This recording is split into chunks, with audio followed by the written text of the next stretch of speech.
Sofia grandit dans une petite maison à la campagne, entourée de l'amour de ses parents. Leur disparition soudaine dans un tragique accident de voiture la laissa seule et vulnérable. À peine adulte, elle fut chassée de la maison familiale par des proches sans scrupules, avides d'héritage. Avec des promesses hypocrites et des sourires forcés, ils obtinrent sa signature sur des papiers qu'elle ne comprenait pas. En quelques jours, Sofia se retrouva à la rue, sans rien d'autre que son sac à dos contenant quelques vêtements et une vieille photo de ses parents.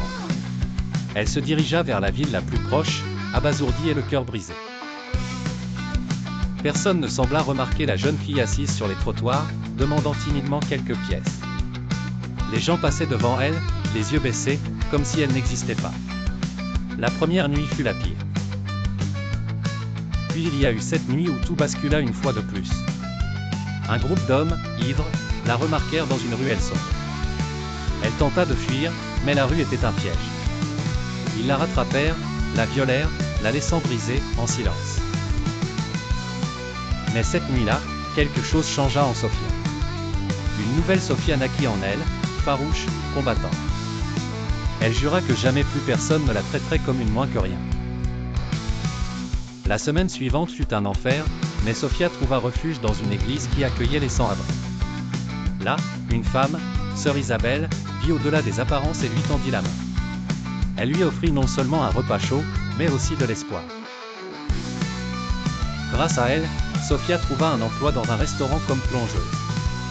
Ce n'était pas grand-chose, laver des montagnes de vaisselle, frotter le sol, mais pour elle, c'était une bouée de sauvetage. Sofia travaillait sans relâche.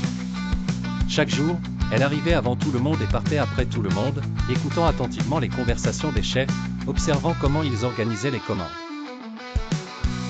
Le soir, elle lisait des vieux livres récupérés dans les poubelles, des histoires de femmes puissantes qui avaient construit leur empire à partir de rien. Au bout d'un an, elle avait économisé suffisamment pour louer une minuscule chambre. Avec un peu d'argent de côté, elle acheta un vieux chariot de nourriture et commença à vendre des sandwichs dans les rues animées de la ville. Sa cuisine simple mais faite avec amour séduisit rapidement les travailleurs pressés. Un jour, un homme d'affaires influe, attiré par la file d'attente, goûta un de ses sandwichs. Impressionné, il lui proposa de l'aider à ouvrir un petit restaurant. Méfiante au début, Sofia finit par accepter. Le premier restaurant s'appela « Le rêve de Sofia ». Au début, ce fut dur.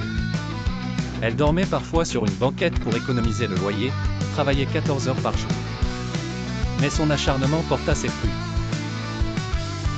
2 ans plus tard, elle ouvrit un deuxième établissement, puis un troisième. À 28 ans, Sofia était respectée, investissant ses profits intelligemment, notamment dans l'aide aux femmes victimes de violences. Malgré sa réussite, Sofia n'oubliait pas d'où elle venait. Un soir, lors d'un gala de charité, elle déclara « Il fut un temps où j'étais invisible. J'ai connu la faim, la peur, la honte, mais je suis debout aujourd'hui car j'ai refusé d'abandonner. » Aujourd'hui, Sofia dirige une fondation internationale. Elle construit des centres pour jeunes sans-abri, finance l'éducation de milliers d'enfants défavorisés, offre des thérapies gratuites aux survivants de violences.